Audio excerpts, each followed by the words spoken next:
Hi folks, and welcome once again to Tony's Comfort Kitchen, the home of comfort food. In the last video I told you that we were going to fly from the frozen mountains of France to the scorching deserts of North Africa, and that is what we're going to do. Tonight I'm going to be cooking a lamb tagine.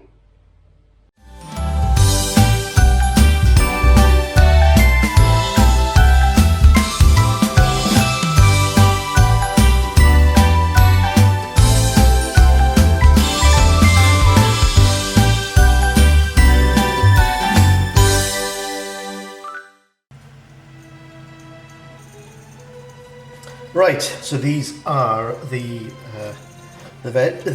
ingredients. There are a few of them, and there's a lot of preparation, so we'll get cracking on with it. I have, first of all, we've got the lamb, obviously. There's about 220 grams of lamb there. It's leg of lamb, but you could use shoulder as well. And then we'll go to the vegetables. There are 2 potatoes, tomato, a couple of carrots, 2 courgettes, a turnip, small turnip or medium-sized turnip, whatever, 1 onion, and then there's some chopped up, there's about 8 dried apricots there that I've chopped in half. Then to the spices.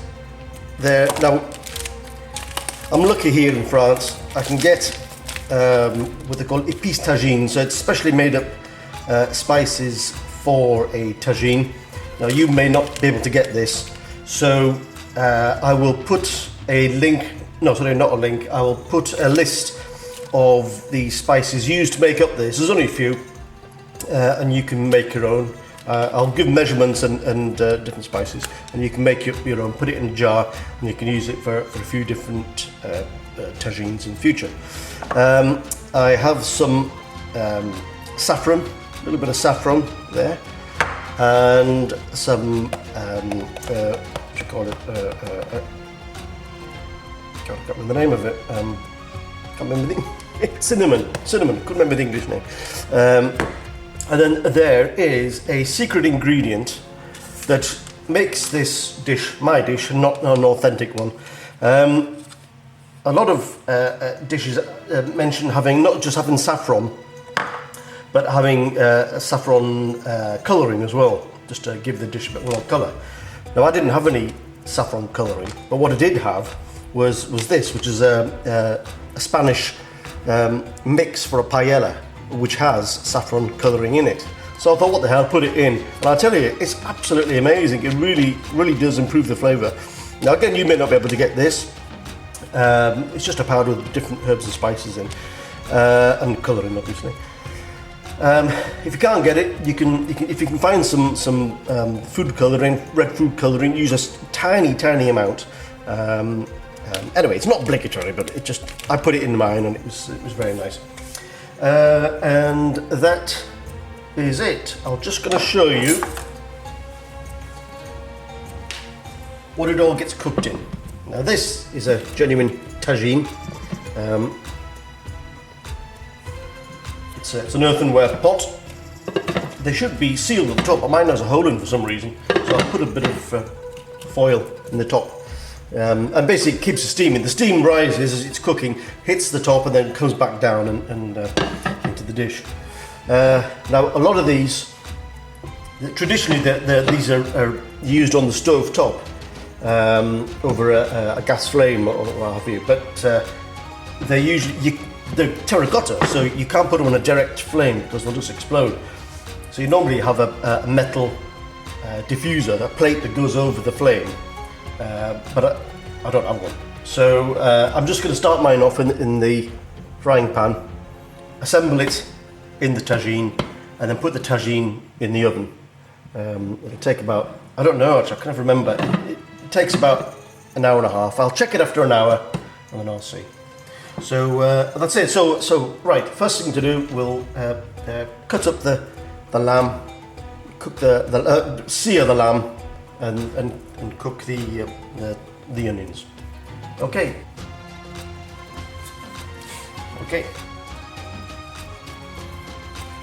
It doesn't matter how big or small you cut up these pieces of meat, because they'll all be falling apart by the time you eat it anyway.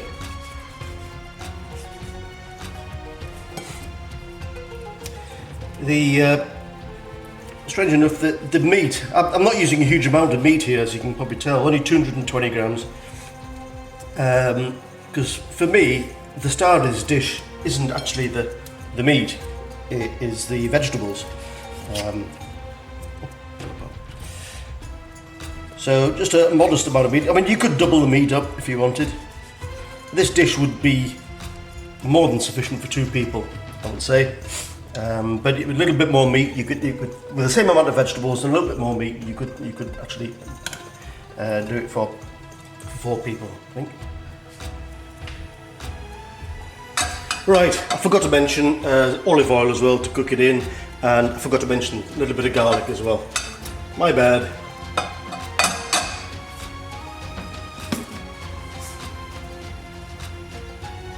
Start with the meat.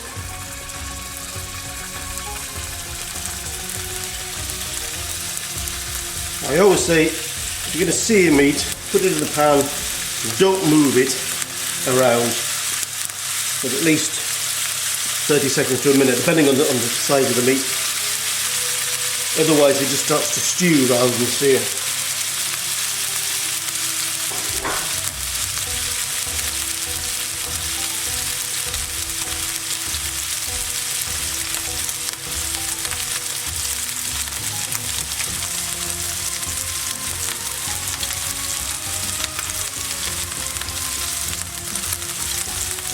And normally I put a gauze over the top of this to stop all the fats spatting everywhere. But it's not really good for the video, so it's going to cack up my stove top. Oh no, not to worry.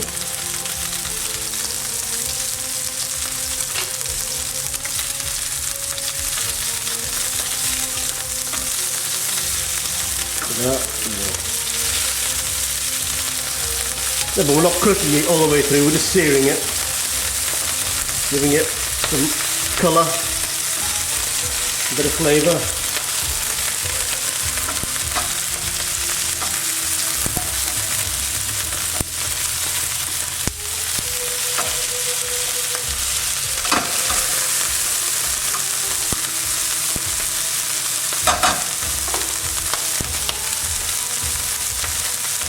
It's a right little mess.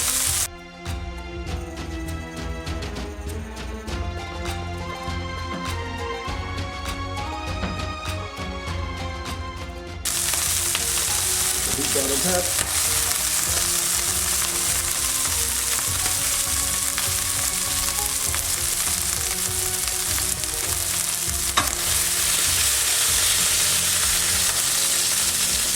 Okay, then when it's seared on both sides, put the meat into the tagine.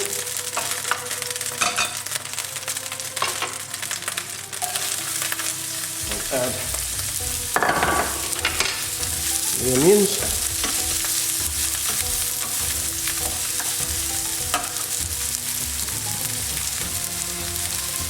a little bit of salt,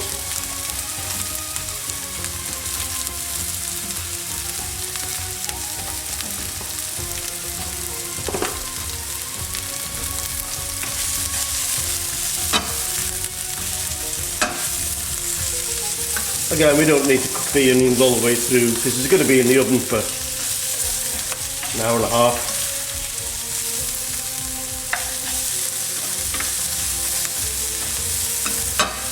Thereabouts.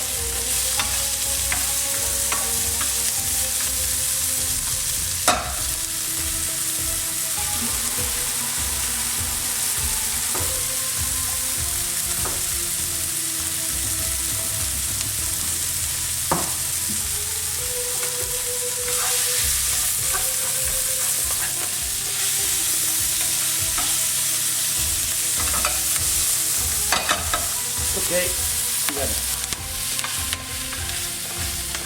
the onions in there as well.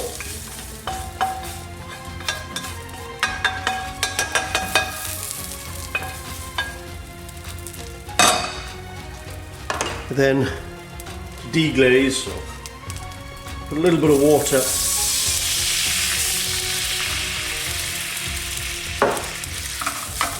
in the pan. And I don't throw this water out.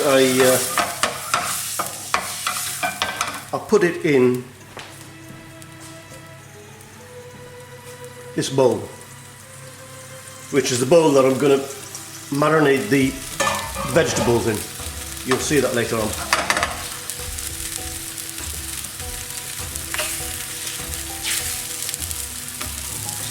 Just gives it a bit of extra flavour. Flavour is what it's all about. Okay, that'll do. So, dip that into the bowl, put it to one side, we'll get on with preparing the vegetables. Right, first of all, with this liquid that we saved from the frying pan,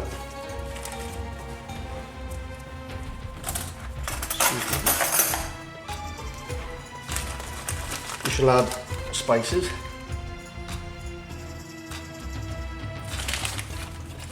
Teaspoon and a half, roughly, plus this packet of paella seasoning, just to show how authentic this dish is. The saffron, not cheap, make sure you use it all. A little bit of the cinnamon, not too much. It's very strong. And I'll put some of the garlic in.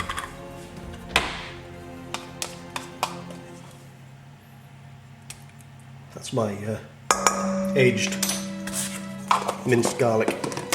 About 2 or 3 cloves worth.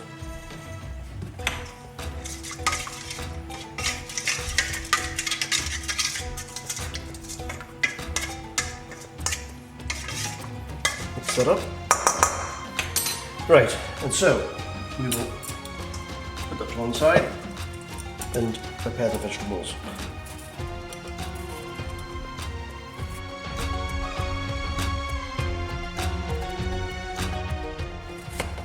Right, the potatoes just get quartered.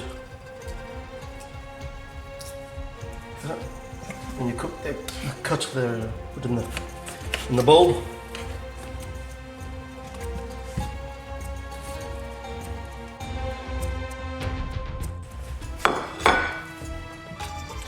Now for the courgettes, what I like to do, I've already done one strip. In this case, just do a little strip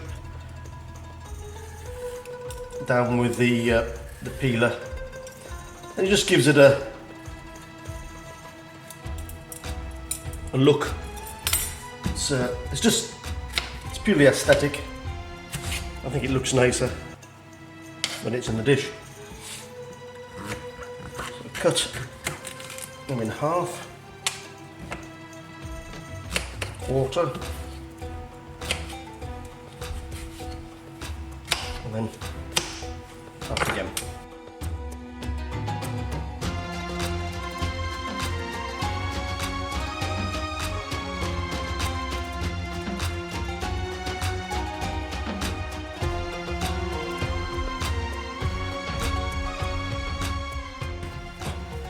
Use a bigger knife.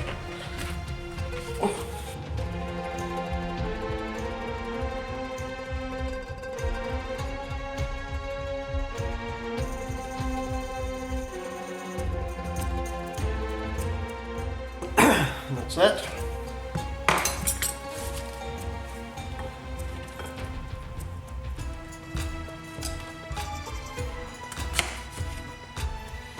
Tomatoes just get sliced.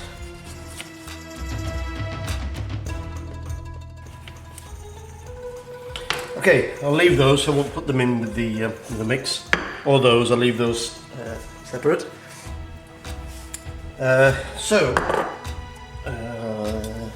Put these to one side. Get this, and now it's just a case of mixing them all up into the spices. and water.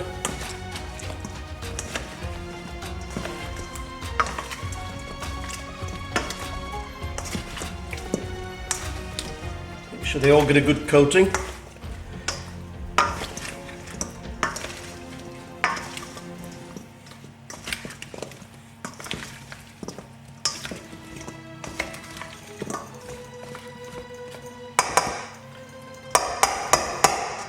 Saffron on. Okay, so now it's just a case of putting the dish together. The lamb and the onions. Not sure you can see that. Go in the middle. And then the vegetables are just laid around the outside.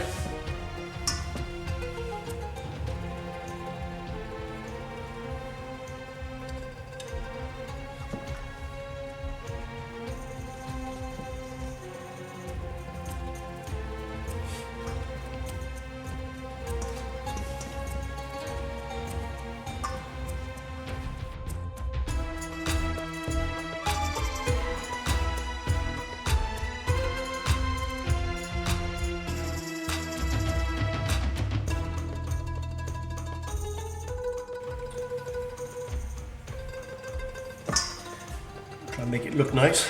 Leave some courgettes and carrots for the outside.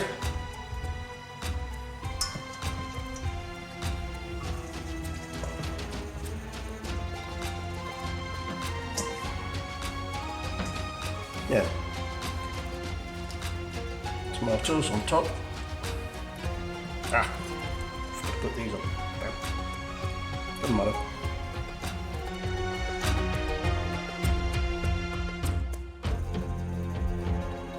Tomatoes go on top, like that. And then finally, sorry about that, people. I think the battery just ran out my bloody camera. Don't know what happened there. Anyway, I'm back. I'm back. So, that's everything constructed. So we just need to pour over the liquid. Look at that colour of that liquid. The saffron.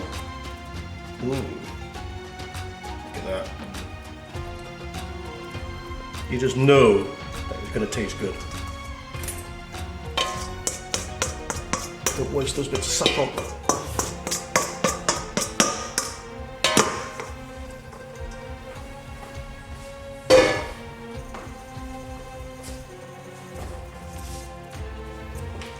I'll put the lid on.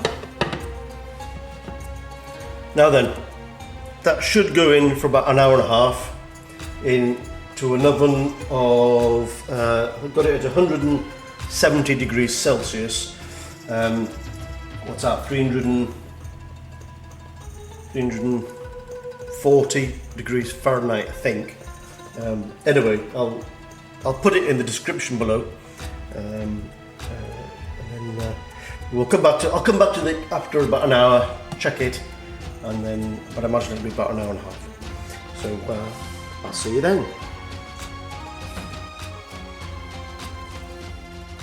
Okay folks, it's out of the oven and hopefully should be ready to eat. Let's have a look, open up and see what we got.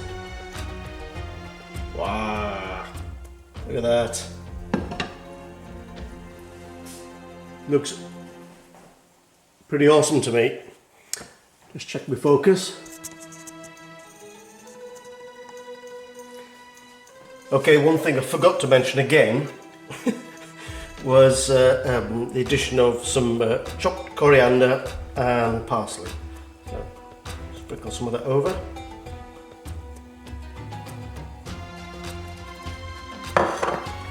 And we'll dish it up and give it a taste. Okay my friends, here we go, we're going to dive in. It's been a long time waiting for this, an hour and a half. I checked it after an hour and it was, and it definitely needed a bit more cooking, so an hour and a half it was, and wow, here we go.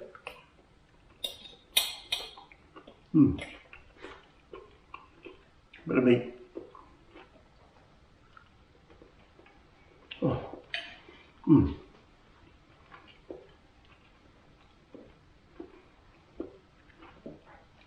There's a lovely, it's not strong flavour, it's not like a curry. There's subtle flavours, there's a warmth to it, which kind of, I guess, comes from the spices that are in it, including the cinnamon that I put in. It's lovely, the sweetness of the dried fruit mixing with the lamb. You know, dried fruit cooked with lamb is an absolute marriage made in heaven. I absolutely adore it. Excuse me. To be honest, it could have done with a little bit more cooking. The vegetables are fine, the meat's fine, but it would take, the carrots are actually a little bit on the tough side. It could have done with a little bit more cooking. Lower heat and maybe longer, so maybe instead of 170 degrees, maybe 160 degrees and maybe 2 hours, 2.5 hours of cooking. But the flavour's there, the flavour's definitely there. Anyway, try this. I mean, I know it's not particularly a traditional tagine, because I used my Spanish paella seasoning mix. This is my tagine, not a traditional one. You don't have to put that in, obviously. You can have a perfectly good tagine without that. I will put in the description below the list of the spices that are in the tagine mix if you can't actually access one of those mixes yourself. There's only about 5 spices or so in it. It's not difficult to do, and then you can put it in a jar or something, and there'll be enough to use for a good few tagines. So great, lovely, another great dish, and I don't know where we're going to go next. I have no idea. Anyway, that's for the next video, and cook this, you'll enjoy it, you'll love it, and I'll see you next time. So, as ever, peace and love, people. Peace and love.